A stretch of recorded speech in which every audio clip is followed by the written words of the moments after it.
இரவு 10 மணிக்கு படுத்தாலும் மணி 2 வரை கண்மூட முடியாமல் தவிக்கிறீர்களா? படுக்கை விரிப்பு சூடாகவும் மனம் பரபரப்பாகவும் இருக்க அடுத்த நாள் வேலை, குழந்தைகளின் பள்ளி, வீட்டுச் செலவுகள், இப்படி 1000 எண்ணங்கள் மண்டைக்குள் ஓட தூக்கம் மட்டும் கண்ணுக்கு எட்டாத தூரத்தில் இருக்கிறதா?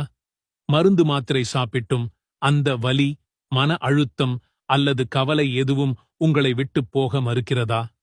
ஒருவேளை உங்கள் உள்ளம் ஒரு நிம்மதியை தேடி அலையலாம். இந்த நிமிடம் நீங்கள் ஒரு நம்பிக்கையை கேளுங்கள். அல்லாஹ்வின் வார்த்தைகள் உங்கள் உடலையும் உள்ளத்தையும் நேரடியாகத் தொட்டு குணமாக்கும் சக்தி கொண்டவை. நம்முடைய அருமை நபி ஸல்லல்லாஹு அலைஹி வஸல்லம் அவர்கள் சொன்னார்கள், இரவின் கடைசி பகுதியில் அல்லாஹ் வானத்தின் மேல் இறங்கி, இருக்கிறாரா கேட்கிறவர், நான் அவருக்குத் தருவேன். இருக்கிறாரா மன்னிப்பு கேட்கிறவர், நான் அவரை மன்னிப்பேன்.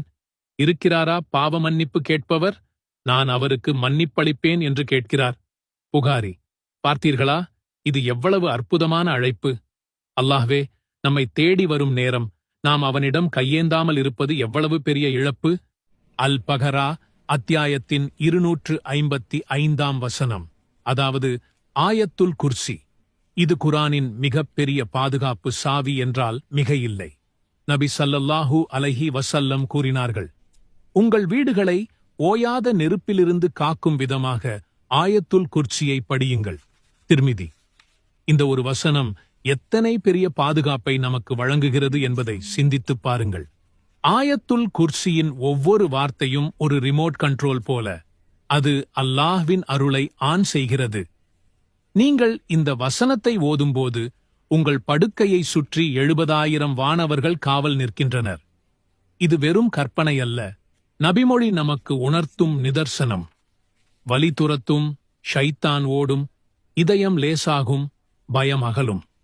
எவ்வளவு பெரிய நோயாக இருந்தாலும், எவ்வளவு பெரிய கவலையாக இருந்தாலும், ஆயத்துல் குர்சியின் மகத்துவம் அவற்றை நீக்க வல்லது. இறைவா, இந்த வார்த்தைகள் எனக்குள் நுழைந்து என் உடலையும் உள்ளத்தையும் பீடித்திருக்கும் நோயை நீக்கி நிம்மதியை நிரப்பு. உன்னுடைய பாதுகாப்பை நான் தேடுகிறேன். இப்படி மனதார பிரார்த்தித்த பிறகு இதை ஓதுங்கள்.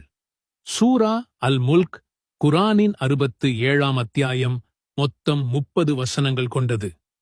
இந்த சூறாவை நாம் ஒருமுறை ஓதினால் அது நம்மை மரண வேதனையிலிருந்தும் கப்ரின் வேதனையிலிருந்தும் பாதுகாக்கும் என்பதை நபி ஸல்லல்லாஹு அலைஹி வஸல்லம் அவர்கள் உறுதிப்படுத்தியுள்ளார்கள்.